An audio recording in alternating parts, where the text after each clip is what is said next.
Hey, Dennis here, Victor Echo 3 Bravo Foxtrot, and I want to talk to you about this little tuner. This is the Z-100Plus from LDG. It's a perfect companion for my FT891.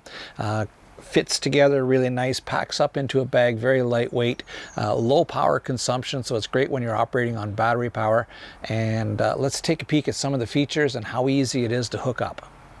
All right, I'm going to do my best to keep everything in focus in the camera here. First off, the little tuner at the back here. Let's just turn it around and put it down so the camera can focus in. We've got our antenna jack, a ground connection. LDG does recommend that we use a ground. Your transmitter, this is the patch cable that's going to go to the antenna jack at the back. Your power input, 7 to 18 volts, so big range there. And your interface cable over to the radio. All right, so this is the interface cable here for the this radio to the tuner.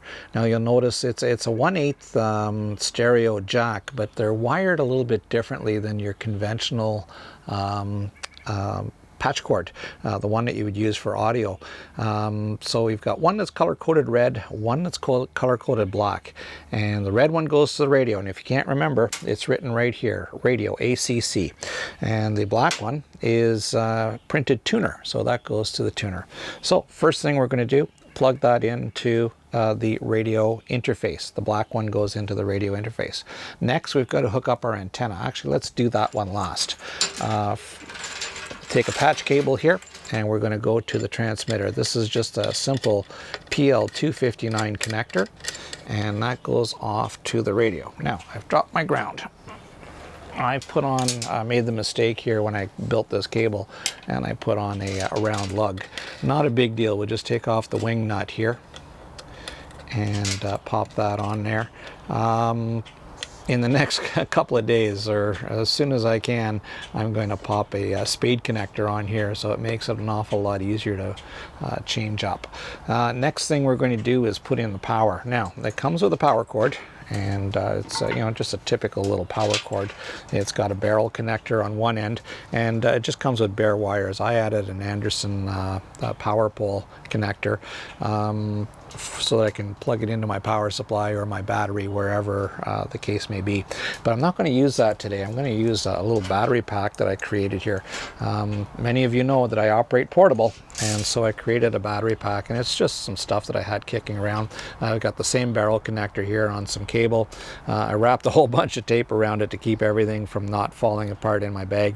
This is just a battery holder. I've got 8 AA cells here, so that's 9 volts, and I can just plug that in there. Now, if I really wanted to get lightweight, inside here there is room for a 9-volt battery, and there's a couple of tabs on the PC board that you could solder a 9-volt clip to. Pop in some double-sided tape, and it's not going to move. LDG says in their literature that that would last you about a year, but it means opening it up, and of course that's going to go flat on me the minute I'm in the field, so I'm not going to bother with that. Another cool accessory that you could add on here is a 4-to-1 balun that's made by LDG as well.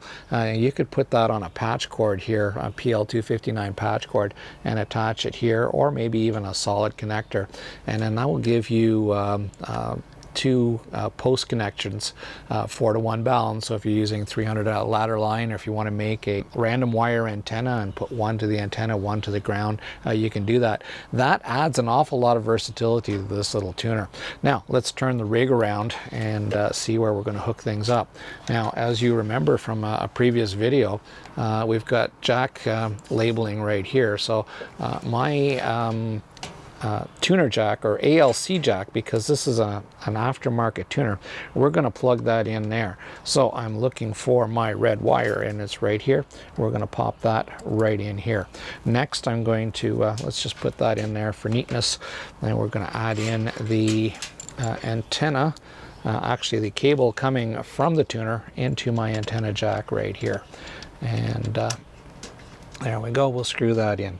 Next, we're going to take my ground. Remember, I popped that little clip here for really fast use, because one of these days I'll find a little wing nut for here, but I'm afraid it's going to interfere with the antenna. Okay, the last thing I need is my antenna jack, so we're going to pop that in here where it says antenna. And the antenna I'm using today is my homemade quarter wave antenna for 20 meters.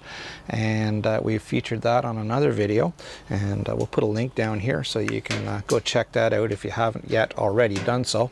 I invite you to do so because that's a great little antenna project. Alright, so we've got all our hookups done. We're back to the front of the radio here. Before you can use this for the very first time out of the box, or with the radio first time out of the box, you have to do a menu setting. So we're going to hit our function button and hold it. And it's going to take us to the main menu. I've already scrolled down to it here, but it's menu item number 16-15, and it says Tuner Select. And so I'm going to highlight that. And you'll see here as I turn the thing, we've got off, we've got external antenna tuner. That's if you're using the Yaesu tuner. It doesn't work with this particular one.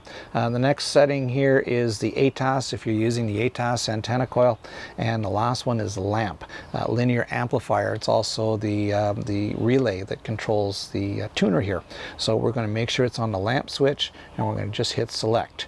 And then we're going to hit any one of the other keys, and that takes us outside. You'll know you've done everything right if you have LAP highlighted up in the top corner here of your display. So we're LAP, we're all set. This antenna is resonant on this band, so I'm not going to use the tuner. What I want to do here is really quickly, one tap on here, one flash of the light, the tuner's engaged. One tap again, 3 flashes, the tuner's in bypass mode. So now I'm in bypass mode, I can go ahead and transmit. I already know that my SWR on this particular antenna is 1.6 to 1. I'm not going to put it through the tuner. But let's take a look at another band. Let's go absolutely extreme. This is an antenna that is for 20 meters. So let's go all the way to the 80 meter band and see how we do here. We're going to select some volume here. At this time of day, there's nothing on 80 meters, but we'll make sure the frequency is clear. There's no signal whatsoever. So we're just going to go ahead and tune it. And what I'm going to do is just push the tuner button for a couple of seconds, let it go, and it's going to go through its tuning cycle. They're latch relays. It's going to do its algorithms, and there we go. 1.4 to 1, we've got it. So this is an antenna that's 16 foot 6 long, and it's tuned up on 80 meters. Great matching. Let's try another band. Let's just go. Oh, before I do that, if I come over here and we do this frequency here, again, nobody there. There's a bit of a whistle. We'll do the tune, and it's automatically done. It's sampled it. It didn't have to go through a full rhythm. It just looked at the whole spectrum, and we tuned in at 1.5 to 1.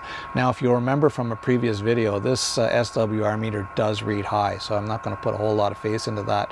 As long as I'm below 3 to 1, I'm okay. The radio will actually highlight high SWR in any case if there's a problem. Let's change bands here. We'll turn this down so it's not too annoying. Let's change bands. Let's try the whoops, not the 30 meter band, but we're going to go to the 40 meter band. And whoops, there we go. One more. There we are. We're in the 40 meter band. We'll turn that up. I'm just going to pick an area here. Nobody on that frequency. No signal report whatsoever, or no signal registration whatsoever. We'll hit this, hold it for a second. It's going to go through its algorithms, and there we are, tuning at 1.2, 1.3 to 1. So we've tuned it on 2 bands already. We already know that the antenna is resonant on 20. We know that we can use the antenna on the other bands as well, but let's take it to an extreme just for time saving here. Let's go up into the 6 meter band. Again, nothing to be heard there. Just going to hit the tune real quick. And there we go. It's already I've already tuned this antenna on that frequency, so it did it really quick. If I want to bypass it, I press here, and again holding it, and it's going to go through its full tuning cycle. There we go. 1.2 2 to 1. Well, that's it in a nutshell. Pretty simple little tuner, great user interface, just one button, 3 flashes, it's in bypass, 1 flash, it's engaged. That's all you have to remember about this little tuner. So I hope you enjoyed the video. If you did, please give me a thumbs up, and if you didn't, well, give me a thumbs down. That's okay, I can take it. But do me a favor, write me a comment. Tell me what you didn't like about it. Maybe you need some more info. I'll be glad to send it off to you. Don't forget to hit that subscribe button. I'm Dennis, Victor Echo 3 Bravo Foxtrot. We'll catch you on the next one. 73 for now.